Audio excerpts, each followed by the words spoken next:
So I want to kick off with a question about privacy. Now, some people argue that data privacy doesn't really exist. What do you think? What does the audience think? Is privacy dead? All right. So make sure to post your thoughts on Slido. And why don't we start with Robert? Is privacy actually dead? Privacy is in the emergency room, anyway. It's not dead yet because it can be revived. It can be revived by regulatory changes. It can be revived by legal changes. It can be revived by economic changes. If we define privacy as the ability to keep private any information you choose, in those terms, privacy is dead today. Because we have no ability to do that anymore. Except by going, in effect, totally off the grid, which almost no one would be willing to do. But we can bring it back to life. It won't be easy. Jason, what do you think? Yeah, going off the grid is tempting after Robert's talk, I must say. Just live in a hermit's hut out in the woods and disconnect from the internet. I think the question is whether or not personal privacy is dead. I think in many ways it's just not alive yet. It hasn't been born yet. Because what we don't have is a way for individuals to control the information about themselves, right? The power has all been with the big companies. They've just been able to collect information. Consumers, in order to get these free services like Facebook and Google, have in large part gone along with the whole process. And now, here we are with the big companies, essentially owning our private information, even though, as Robert said, it's our personal property, right? But for one reason or another, we've given that up. Partly because we value the services, we value Facebook, Google, and the others, and partly because we've had no other choice, right? We have no way to control this information. So there are technologies that are in the works to help shift this balance. And there's a lot of interesting research going on in the area of self-sovereign identity. I don't know if you're familiar with this, but the idea is that essentially that individuals should be in control of their own identities and down to the specific fields of the data. So for example, if you're if you're at a bar and the bartender asks to see your ID, they don't need to see your ID, right? They just need to confirm you're of legal drinking age. So if you had a way of giving the bartender the information that I am of legal drinking age in a way that is confirmable, right? You're not just expecting them to take your word for it, but you don't have to show them the ID. Because if you think about it, if you hand over your driver's license, there's all sorts of information on there that is irrelevant to the transaction, right? The bartender doesn't need to know your driver's license number or even your birthday, right? It just doesn't matter what your birthday is. It just matters that you're over the legal drinking age. So how would we actually do that? How would we have a driver's license that enables that bartender to confirm they're of legal drinking age, but gives them no other information because we don't choose not to give them that information? And that's the area of self-sovereign identity, where we're putting the power into the hands of individuals. The challenge is, there's a number of challenges with making this work. There are technical challenges, right? Sort of everybody has to agree on the same system. We can't have a bunch of different ways of doing it because that's not going to work. And everybody wants their way to be the one that's the big one that takes over. And so there's issues of scalability, issues of adoption. But also there's just the economic challenge, right? Who would economically benefit from this? And the problem is the Facebooks and Googles of the world would not, right? So there's big money behind keeping the status quo, and there's not a lot of big money behind self-sovereign identity, right? So this is part of the challenge. Is there's just just all these roadblocks to adoption, and then it shifts to being a political challenge, right? Is there enough political will to shift this equation and to support self-sovereign identity? Let me just make one other point. While the big platforms are the pioneers in this, they discovered a new business model, as I tried to describe, and a business model in which the inputs are free, which is very attractive. And this business model is now being incorporated within the larger business model of most businesses of size, because they already have the data. They collect the data in the course of doing business, and they now realize that they can monetize it. And so while we focus on the very big players in this, we are very close to this being an economy-wide phenomenon, and not one limited to internet-based companies. It seems most of our audience seems to believe that privacy is dead, but I saw an interesting mention there that says it's just waiting to be reinvented, right? So that's kind of neat. So there's some hope that perhaps we can think of privacy in a different way. But I think it brings us back to this question of whether we are actually in control of our data and whether we actually have a say. And if we're not in control, then who is? So Robert, what do you think is in control? Well, in control are the companies that collect and analyze it. Anyone who buys that analysis from those companies, and the government is always in control with respect to what it does and doesn't choose to do. This is, there have been, the economy has been organized in ways that became unacceptable to the society multiple times. This is not a new phenomenon. We used to send children to work. We used to have slavery. We used to limit the franchise to white men of property. These were all ways of organizing the economy and the society that we eventually said, no, this is not who we are. Frankly, we are having a debate about that, not in the context of information, but this society has entered that debate, although it is personified by the fight between Donald Trump and those who don't follow him over how we comprise and organize this society. So I don't believe that we won't address this.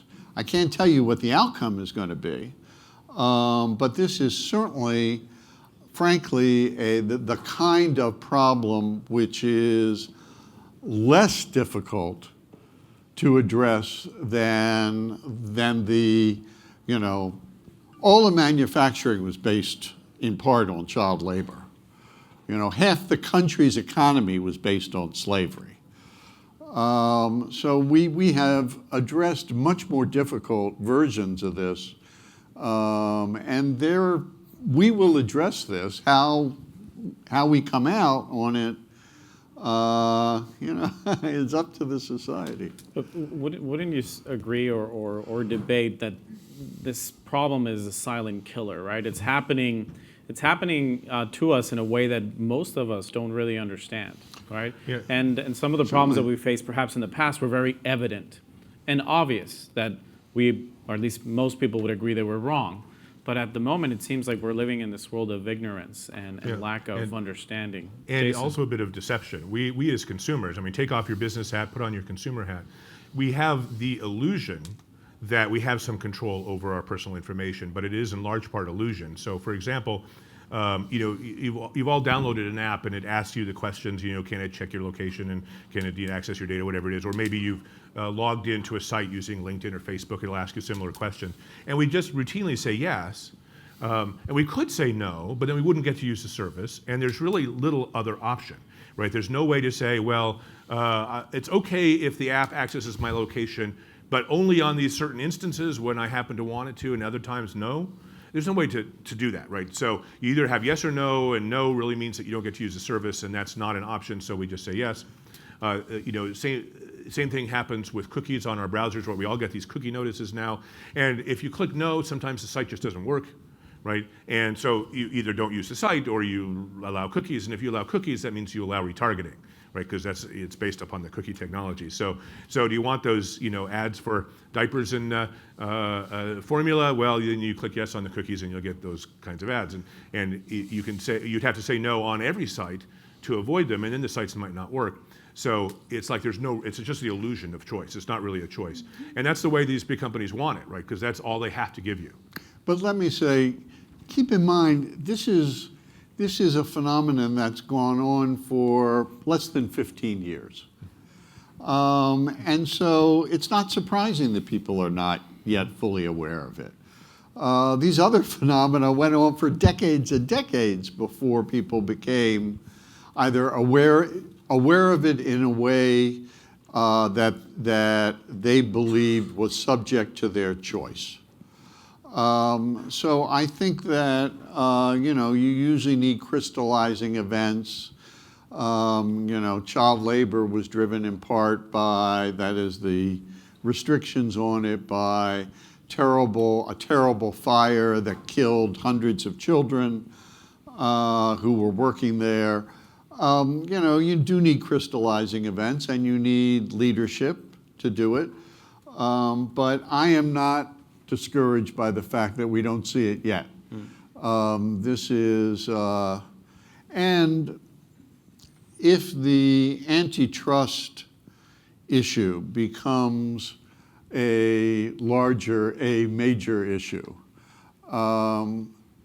all of this will become part of the public education around what do we do with these monopolies. I'd like to bring up a question for the audience. So Susan, if you wouldn't mind. So you talked about Facebook, you talked about Google, you talked about a number of different companies that are obviously exploiting and monetizing personal data. So are companies like Facebook, are they evil, right? Or where do you draw the line? Right. No, I don't think they're evil. I think they invented a new way to capture profoundly abnormal profits. And they've exploited it. Facebook, I do have qualms about Facebook because Facebook methodically lies about what it does and about who it sells the data to and who has access to the data. But that, I think, is a phenomenon of the current leadership of the company. And what they're doing is bad when they do that. The fact that they run this massive social media company that hundreds of millions of people get some kind of pleasure out of and make highly abnormal profits, that's not evil. Though we believe in this country, I believe, in a model of market competition that should make those abnormal profits unsustainable. The fact is, you cannot compete with Facebook. You cannot compete with Google. That is antithetical to a market economy. So in that sense, it can be addressed. Yeah. Jason, from your moral compass, Yeah, are these well, companies evil?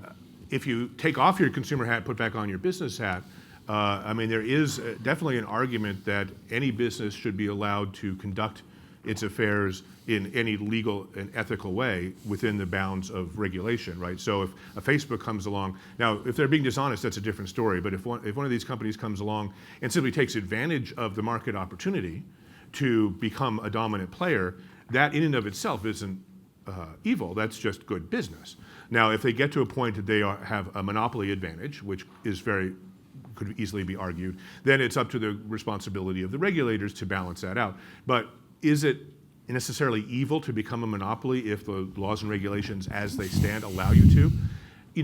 That's because of that big if, right? Obviously, if you were to break the laws to become a monopoly, that would be dishonest. But if you're simply following the laws as they are written, then there's arguments on both sides, right? Was Rockefeller's Standard Oil evil because it became a monopoly? Well, they had ruthless business practices, but they were legal at the time, and it was the antitrust regulation that ended up breaking up the company.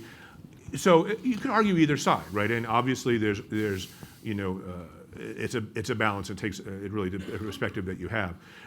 When you start getting into these areas of dishonesty, right, or illegal behavior, that's really where companies cross the line. But that is now, it's difficult. I mean, I'm not going to say up here that Facebook has broken the law, Google has broken the law, right? It's not my place to say those things, right? And I wouldn't want to be slanderous in any case, right? So those are questions that are left for the appropriate authorities to determine. Let me say that the ruthless practices, most of the ruthless practices of John D. Rockefeller and the ruthless practices of Facebook are illegal, were illegal, and are illegal. You can't sustain this kind of monopoly without those kinds of practices. That's what an entrepreneurial economy is designed to limit the ability of any company to sustain that kind of market position. And the way it's done, as Microsoft did in the 1990s, was through ruthless illegal practices. And then they were forced to correct, and they did. So look, the notion that whatever someone can produce in a market economy is legitimate is a notion I totally reject. The fact is the market exists because of law and regulation that protect both the company and the consumers. So whatever you think you can get away with is not justified simply because you say we're doing it in a market-based economy. We turn it back to the audience, and don't be shy. Just raise your hands if you have a question. Okay, we got one right here. Just one sec. We'll bring a mic to you. Thank you. Rob, could you just give a few examples of quote ruthless illegal practices? Yes,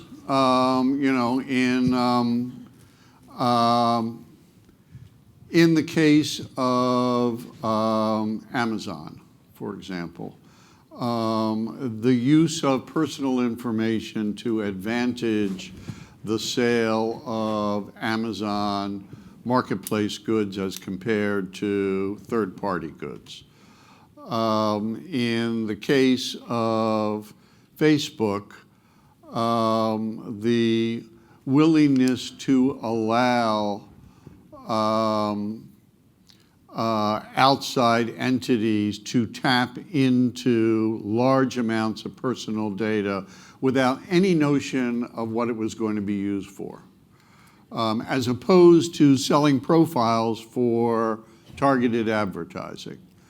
And if Cambridge Analytica bought it, if you don't think that the intelligence services of at least 10 countries also bought it, then you don't know how intelligence services operate.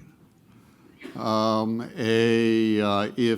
you have information that you're willing to sell, you have no capacity to be assured of who's buying that information because it's done through a series of shell companies. So those are kind of off the top of my head examples. Unethical, for sure, but illegal? I'm not an attorney. It's certainly in the case of Amazon,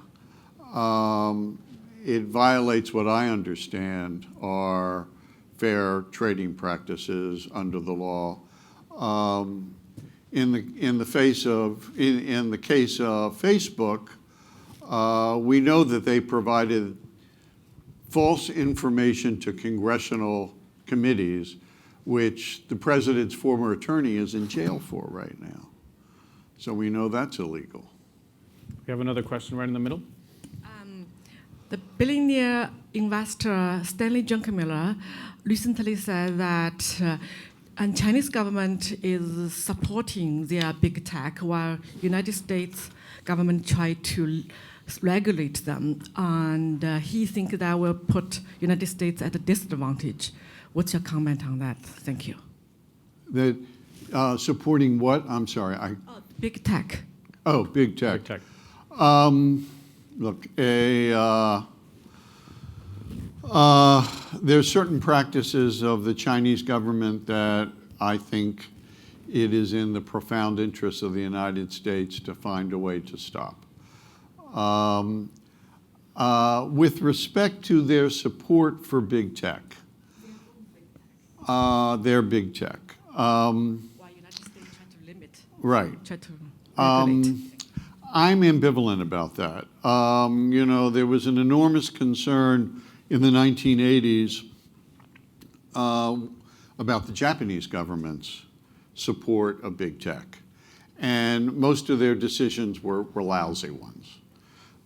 As a general phenomenon, I think the market does a better job at deciding what tech is going to be important and prominent, which is why the United States has these leading internet companies. At the same time, the U.S. success with technology has always been based upon very large-scale support for basic research, which outside of defense has been cut back significantly over the last 2 decades. In that respect, the United States is playing making very dangerous choices. You have another question over here? Regarding saving the data privacy or giving birth to it, don't you think that within like 10 years it's going to be too late because there's so much data? I mean, once the DNA data is out there, you know, everybody is going to be tainted and known about for generations to come. Isn't there like a sense of urgency there as compared to previous situations with just disfranchisement of certain part of populations in the United States and stuff like that? Jason, is there a sense of urgency? Yeah, one of the things I mentioned in my talk was how much information is perishable. And so, you know, personal information, not the DNA information, so that's a different story, but the personal information, just because some of it's available today doesn't mean that that same information is going to be valuable in a year or 5 years.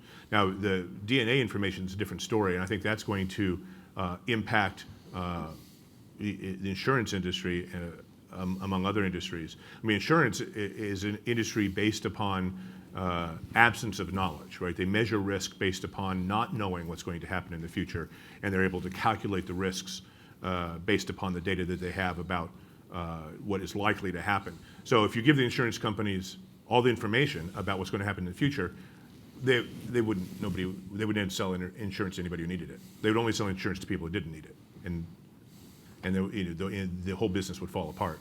So I think there's still some question marks about how that part, those questions like that. But in terms of the sort of information we've been talking about, your buying behavior and things like that, that can change over time, right? I mean, as you move from one demographic to the next, these companies think of you as a different kind of person, and so it's becoming. So I think it's never too late to turn the page and give consumers more control over their information. Okay, we have one question over here. Thank you. Rob, let me go back and see if I paraphrase correctly what you said previously, that in your opinion, that there's a very good likelihood that Google, Facebook, Amazon would be broken up, okay? There will be an attempt. Right, okay. So Whether or not it succeeds, who knows? Now, whether you want to answer this or not, any one of you, do you think they should be, number one, but also related, some people are pushing for, at least, back out the WhatsApp acquisition, and is there precedent for something like that? As aside from breaking up the company, just saying, hey, you know what, we approved it before, but now, we made a mistake, let's back it out. I mean, you guys sort of go on record in terms of what something like that should happen? Well, look, first of all, it certainly has happened lots of times in the past where the government has said, no, you've got to shed this and this and this. And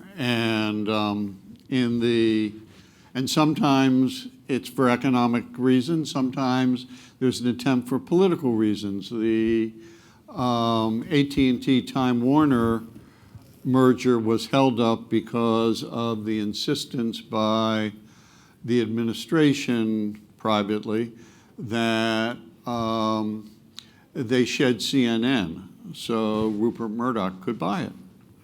And they resisted, and eventually the court said, no, you can't require that.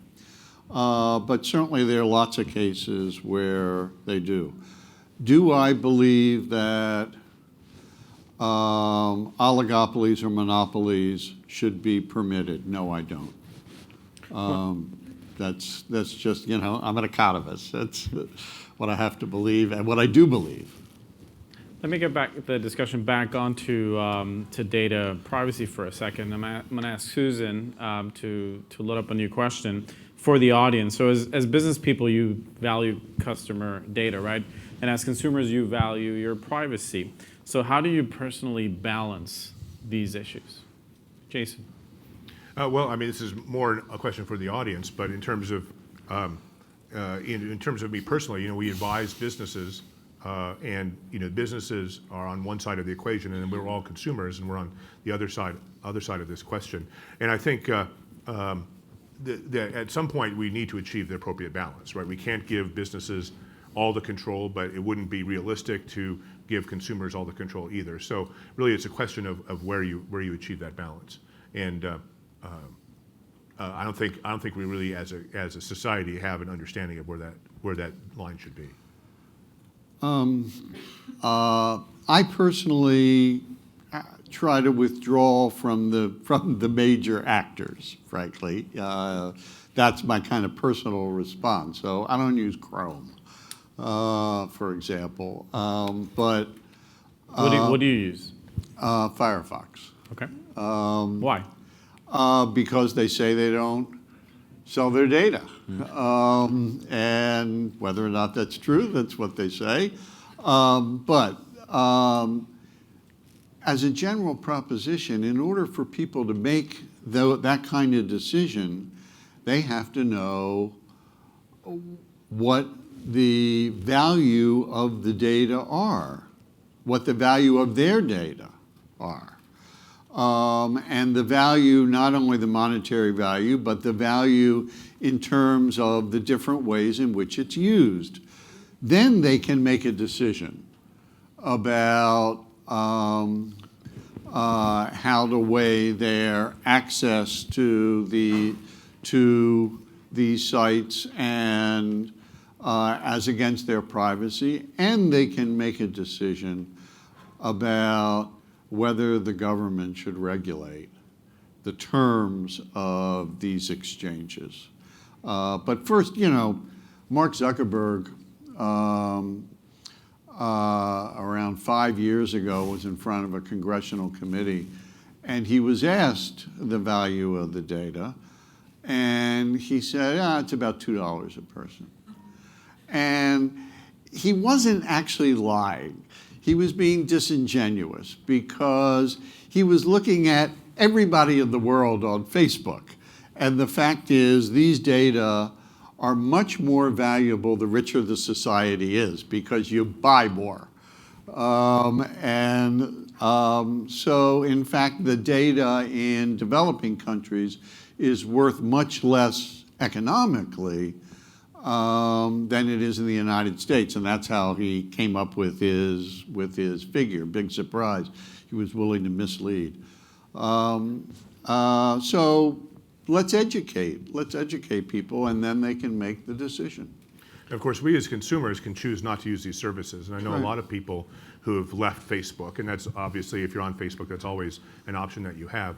But you can do other things. You can sort of mount this quiet resistance this sort of consumer sabotage, where you go onto the internet and you pretend that you're interested in things that you're not, in order to fool the algorithms into giving you the wrong ads. Now, you can do that if you want. The question is, do you want to do that? Right? Facebook, you get to turn off ads, right? But they still serve you the same number of ads. So you could turn off, ads that at random or whatever, pretend you're somebody else, and you'll get served a different mix of ads that are not appropriate to you. The question is that make sense? I mean, you're going to fool Facebook, but you'll also get ads that are irrelevant. That's not how I do it. I try to turn off ads that are irrelevant so that it feeds me more relevant ads, and then I just don't make buying decisions based on the ads, right? So, I don't know what good it is for Facebook or the advertisers, but at least I'm getting more interesting ads. And so each of us, in our own way, can do that, right? One thing I also do, if I go to a news site and it asks me, I want an article, click a link to an article, and it gives me like a multiple choice question I have to answer in order to read the article, I always answer it wrong, right? I just sort of throw them off. It's like, screw them, I want the damn article. And we could all do that, right? So, we could organize a resistance movement and just give these sites bad information, and that would throw everything off. Jason, is that really the case? I do actually answer them all. But if you think about it, like especially for the younger generation, right? And I think that there's some correlation here between what's happening now and drug addiction, in that it's not easy. If you're a drug addict, it's probably not easy to stop taking drugs. Mm-hmm. If you're addicted to Instagram or you're addicted to one of the social media platforms, it's probably not easy to stop using the social media platform because all your friends and your family and everybody else is using it, and not using it means being disconnected from society. So is it really that easy? And well, instead of just not using it, you can go and like a bunch of stuff you don't like just to throw it off. But would you want to do that, right? Because now you're going to be fed a bunch of stuff you're not interested in, and so that's and that goes to the heart of the value that these services provide to the consumer. It's like they're giving you stuff you're interested in. The better you interact with their service, the more interesting the stuff will be. And is that worth it to you? Are you willing to give up your privacy in order to get that? If there is a social demand for if there is a real market for privacy, which emerges out of this debate, which is now beginning, then there will be technological responses to it. And we will get a different business model for search and for retail and for social media, which is, the most obvious is a subscription-based model. But, I'm not a technologist. I do advise some blockchain companies, and they believe they can come up with a model that ensures privacy. I don't know if they can or whether they can scale it.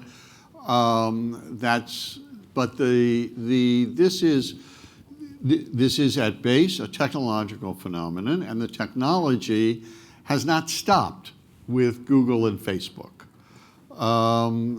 But there has to be a market demand for it. And if there is, I think we'll see technological alternatives to all of these companies and to the capture and monetization of private information. We do see this in the business world. I mean, most of you, if not all of you, have access to search at work that isn't just Google, but is some sort of paid search capability that your company buys and pays for. And it's not going to, that's a very different business model from Google's. It's not a question of collecting information about you. It's a question of selling your company better search capability for the information you're looking for. Whether that kind of service would ever fly in the consumer market, though, is an open question. I mean, would you want to pay as a consumer for Google search that didn't know anything about you? I don't know what kind of market demand there would be for that. We're just too spoiled. We like everything for free. Now, what do you think about, obviously, the importance of big data and the rise of AI? How do we go about evolving and continue to develop innovation within these spaces without jeopardizing privacy?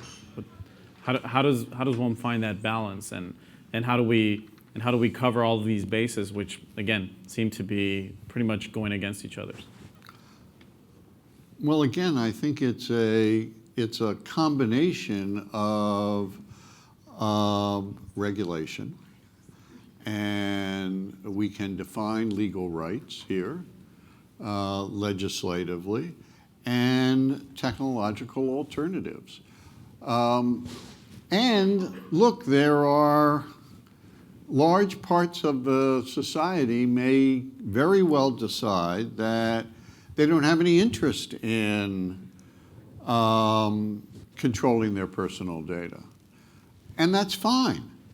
I think that, we need lots of alternatives here. However, I do think that even for those who don't care, the society has a vital interest in controlling the access of, in particular, foreign adversaries to this country to large big data about the country. Because we know that public opinion can be manipulated based on those data. And I think that's a kind of a, there is no alternative to that, even though that's not what Mitch McConnell believes. But I think as Moscow Mitch. as a social matter, and if we have a change in leadership in 2020, I can nearly promise you that will happen. I'm seeing people So you- raising their hands. So Well, I just wanted to answer Go the ahead, question as well. please, while we get the there's a microphone. question of, there's a real concern that AI may sort of run off the rails and on the one hand, deliver killer robots out of the movies, but a more realistic scenario would be that the AI is just shifting the power even more to companies like Microsoft and Google, and there's no mistake, there's no coincidence that Microsoft and Google are leading the world in AI research, right? So there are also efforts to help balance this. There's a whole movement for ethical AI, where it's not just saying, well, we need ethics and sort of waving our hands in an academic exercise, but actually building AI that understands ethics. So where you could give a deep learning algorithm and say, I want to identify cats in these photos, or they're getting more sophisticated. They can identify suspicious behavior in surveillance videos now. That's the kind of thing that AI is doing. Well, can the AI also separate ethical behavior by other AIs from unethical behavior? And now we have some sort of built-in controls. And there's active research going on there. So the question is whether the industry at large can self-regulate, can roll out ethical AI sufficiently well to balance the potentially dangerous power of unethical AI that is also in the works. So, and that's an open question. we're running out of time, but let's get the audience to participate. We have one question over there. Yes, so we've heard a lot about the monetization of data, and that has mainly been focused on kind of expected values or something like this. But for there to be markets, investors also have to understand quantities of risk. So has there been any work associated with trying to understand risks of personal data? So what is the 95% confidence interval on the risk, things like this? Let me say there's, the study that I did on the value of these inputs was commissioned by a group that advises the House leadership. But this is, the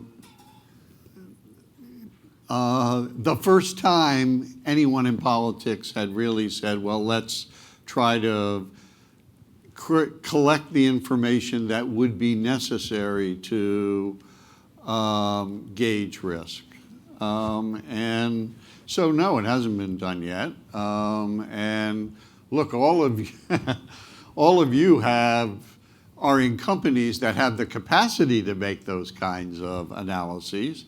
If you're prepared to focus on it and commit the resources to it. And at the point at which they begin to see risk, they'll do that. Let's just hope it doesn't follow the model in finance that led to 2008.